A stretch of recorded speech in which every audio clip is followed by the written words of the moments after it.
غزل دی خیال صاحب.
عابد ملنګ صدقه شوم د ښایست په ښار کې،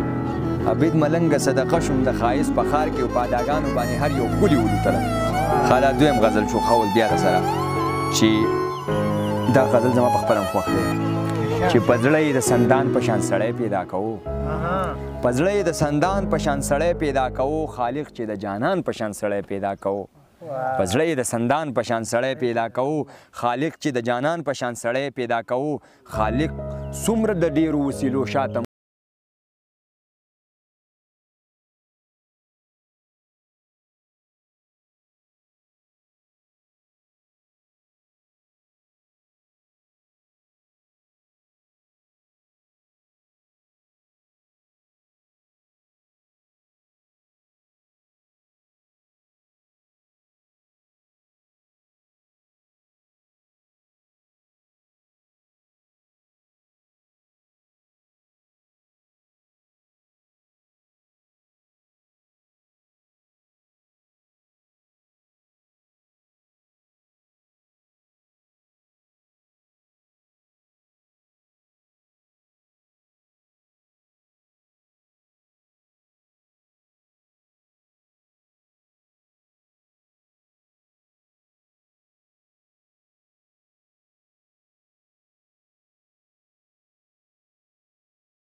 پسې لکه د واورې پسې ویلې شوم او ختم شوم، لکه د اوښکو پسې توی شوم ضایع شوم پسې، لکه د واورې پسې ویلې شوم او ختم شوم، د خپل برباد ژوندون تشریح به درته داسې وکړم، د خپل برباد ژوندون تشریح به درته داسې وکړم، ټکور پر هروم خوبه شوم او بیا زخم شوم، د خپل